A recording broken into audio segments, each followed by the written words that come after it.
अध्यात्म हमें आनंद देता है। अध्यात्म हमें कठोर से कठोर फैसले लेने का एक ये चीज आपको अपने मन में बैठाना होगा। आध्यात्म हर व्यक्ति के लिए आवश्यक है। केवल ये एक आत्मज्ञान की यात्रा थी, केवल आत्मज्ञान। गुरुजी ने बताया अब कैसी सर्दी लग रही है। मैंने गुरुजी अब तो सर्दी लग ही नहीं रही है। बोले क्यों? मैंने मैं -25 डिग्री से आया हूँ, यहाँ -1 डिग्री टेम्परेचर है, तो -25 में रह के मेरा शरीर इतना ज़्यादा अब सर्दी को सहन करने के लिए कठोर बन चुका है कि -1 डिग्री अब मुझे सामान्य प्रतीत हो रहा है। हाय, मैं डॉक्टर शैलेंद्र सिंह तोमर।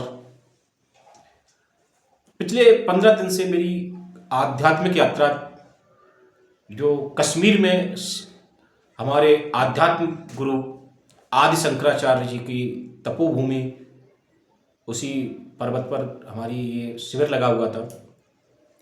मैं इस शिविर को लेकर के बड़ा एक्साइटेड था कि मुझे कश्मीर जाना है, कश्मीर में घूमने को मिलेगा। करीब 20-22 साल बाद में एक बार सड़क मार्ग से पुनः कश्मीर जा रहा था। बीच में 2-4 बार वायु मार्ग से गया हूँ। सड़क मार्ग से मैं 2007-8 में कई बार गया था, उसके बाद से नहीं गया था। तो बड़ा एक्साइटेड था कि सड़क मार्ग से जाएंगे। रामसू के आसपास का जो कर्विकल एरिया वो देखने में मुझे बहुत मज़ा आता है, तो बहुत एक्साइटेड था। जब मैं कश्मीर पहुंचा, श्रीनगर में, उस समय जब मैं कश्मीर गया था 13-12 जनवरी को, -1 डिग्री टेम्परेचर था, सर्दी फील हो रही थी। आध्यात्म की मेरी यात्रा थी, आध्यात्म को लेकर के मन में एक एक्साइटमेंट था। जब मैं शंकराचार्य पर्वत पे पहुंचा, यहाँ पे हमारा गुरुजी से मिलना था, हमारे अन्य साथी भी आए हुए थे, उन सबका आपस में जब मेल मिलाप हुआ और हम पहली बार ध्यान शिविर की ओर गए। जब ध्यान शिविर में बैठे तो एक ऊर्जा की अनुभूति हुई। एक मन में ऐसा फील हुआ कि शायद हम ऐसे स्थान पे आए हैं जहाँ पे सर्दी सिर्फ आंकड़ों में है। मन के अंदर एक ऊर्जा थी। आध्यात्म यात्रा जाने से पहले मन में कई प्रकार के प्रश्न थे, कई प्रकार की जिज्ञासाएं थी। आध्यात्म क्या होता है, आध्यात्म में क्या सीखने को मिलेगा, क्या हमें गेरुआ वस्त्र पहनने होंगे, क्या हमें सिर मुंडाना होगा, क्या हमें कई प्रकार की तुलसी या रुद्राक्ष की माला पहननी होगी, हम वहाँ से आएंगे तो कैसा दिखूंगा मैं। इस प्रकार की जिज्ञासा थी मन में कि मैं जब शिविर करके आऊँगा, जब मैं आध्यात्मिक यात्रा करके आऊँगा, तो क्या मैं पीले वस्त्र पहन करके या फिर बड़ी बड़ी जटाएं रख करके वापस आऊँगा, या फिर मेरे गले में कई प्रकार की रुद्राक्ष और तुलसी की मालाएं होंगी। ऐसा मन में बहुत ज़्यादा जिज्ञासा थी, उत्साह भी था, लेकिन जिज्ञासा भी थी कि क्या परिवर्तन होगा मेरे रहन दिखावे में, रहन सहन में। लेकिन आज पूरा शिविर पूरा हो गया है और मैं वापस ग्वालियर आ चुका हूँ, तो ऐसा कुछ भी नहीं हुआ। केवल ये एक आत्मज्ञान की यात्रा थी, केवल आत्मज्ञान। शरीर और दिखावे में तो कुछ भी परिवर्तन नहीं हुआ। मैं वहां भी जैकेट पहने रहा, कभी मुझे ऐसा नहीं लगा कि मैं नई धोती कुर्ता पहनूं, मुझे इस प्रकार से वस्त्र पहनने चाहिए जो बिना सिले हुए हो, या एक वस्त्र दाढ़ी बोलते हैं जिसमें, उसी को लगा लेते हैं, उसी को ओढ़ते हैं। तो ऐसा कुछ भी नहीं था। मुझे ऐसे किसी भी आडंबर की वहाँ आवश्यकता दिखी ही नहीं। हालांकि हमारे कुछ साथियों ने पीले वस्त्र धारण किए थे, कुछ ने गेरुए वस्त्र धारण किए थे, और कुछ एक वस्त्र में भी बैठे हुए थे ध्यान शिविर में। उसमें से आधे को नीचे लुंगी की तरह लगा लेते हैं, आधे वस्त्र को ओढ़ लेते हैं, एक वस्त्र बोलते हैं उसको। तो कुछ हमारे जो पुराने साथी थे, पुराने शिष्य हैं, वो कई सालों से लगातार जा रहे हैं, उन्होंने इस प्रकार के वस्त्र पहने हुए थे। लेकिन मुझे ऐसा कुछ आवश्यकता महसूस ही नहीं हुआ। मुझे नहीं लगा कि इन सब की भी आवश्यकता है। सिर्फ आध्यात्मिक ज्ञान, एक ऐसा ज्ञान जिसमें मन को प्रसन्नता प्रतीत हो, केवल मन प्रफुल्लित हो, केवल मन प्रसन्न हो। और मुझे लगा कि मेरा ये जो 12-13 दिन है यहाँ पर जो मेरे शिविर चल रहा है, साथ में घूमने को भी मिल रहा है। मुझे अलग अलग जगह स्थानों पे बोला जाता था कि जाओ, देख, घूम के आओ।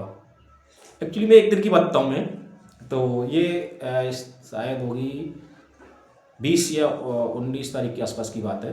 तो ऐसी बात चल रही थी, हमने कहा सर्दी लग रही है, जैकेट पहने हुआ था फिर भी सर्दी लग रही है।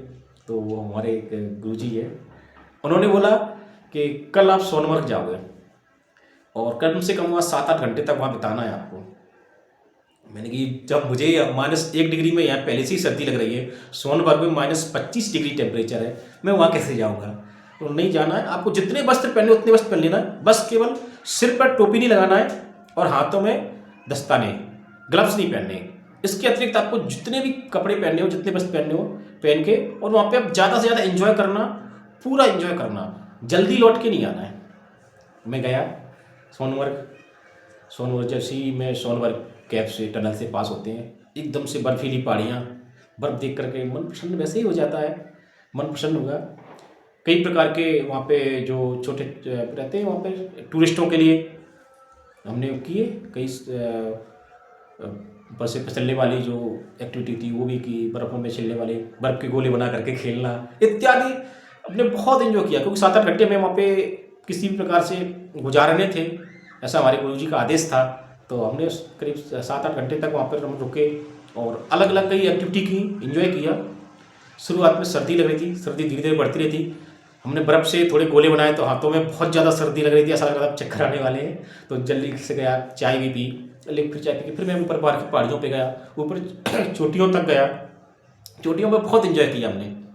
जब मैं -25 डिग्री में एंजॉय करके वापस कश्मीर आया, कश्मीर में -1 श्रीनगर में ऊपर जो हमारा शंकराचार्य पर्वत है वहाँ पर -1 डिग्री टेम्परेचर था।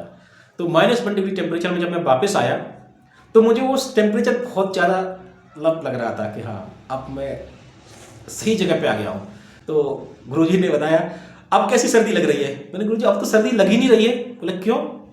मैंने कहा मैं -25 डिग्री से आया हूँ, यहाँ -1 डिग्री टेम्परेचर है, तो -25 में रह के मेरा शरीर इतना ज़्यादा अब सर्दी को सहन करने के लिए कठोर बन चुका है कि -1 डिग्री अब मुझे सामान्य प्रतीत हो रहा है। गुरुजी ने बोला यही आपके अध्यात्म का पहला अध्याय था। अपने शरीर को इतना कठोर बना लो, इतना कठोर बना लो कि आपको जो भौतिक कष्ट है छोटे मोटे वो आपको प्रतीत ही ना हो। सर्दी, गर्मी, बरसात, ये जो प्राकृतिक मौसम है, इनके प्रति आपको अपने शरीर को अनुकूल बनाना ही है। अध्यात्म का आपका पहला अध्याय यहीं से प्रारंभ होगा। मन में जब मैंने ये बात सुनी तो मैं सोच रहा था कि मैं तो सोनमर्ग और द्रास की घाटियों घूम रहा था, लेकिन ये तो मैं आध्यात्म का एक पहला अध्याय पूरा कर रहा था। मैं अपने शरीर को कठोर बना रहा था। मैं अपने शरीर के लिए, ये मेरी आध्यात्म की पहली यात्रा थी। जैसे मैं बर्फ की वादियों में एंजॉय कर रहा था और साथ साथ में अपने अध्यात्म की पढ़ाई भी पूरी कर रहा था। तो अध्यात्म में बड़ा ही एक अलौकिक विचार है। मैं आपको धीरे धीरे पूरे सभी चैप्टर बताऊंगा। मैं एक बात बताना चाहता हूँ, आध्यात्म हर व्यक्ति के लिए आवश्यक है। आध्यात्म की आवश्यकता हर व्यक्ति को होती है।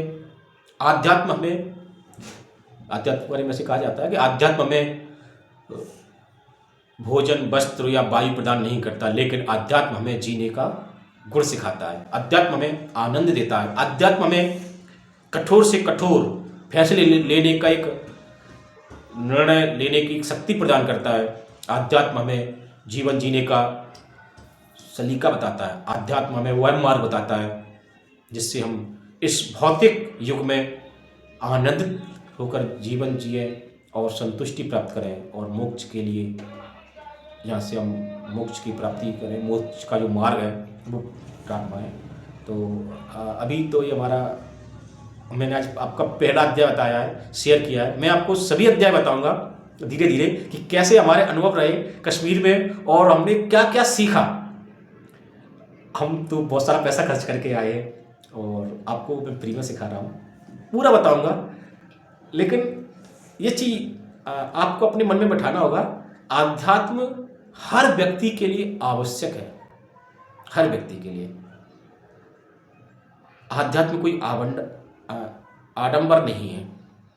आध्यात्म आपको नौकरी, आपका व्यापार, आपका परिवार, किसी को छोड़ने की आवश्यकता नहीं है, बल्कि अपने इसी जो परिवेश है, आप जहाँ पे रह रहे हैं, जो आप नौकरी कर रहे हैं, आप जब व्यापार कर रहे हैं, आप राजनीति में हैं, जो भी है, इसी में और अच्छा कर सकें, यही मार्ग आध्यात्म है।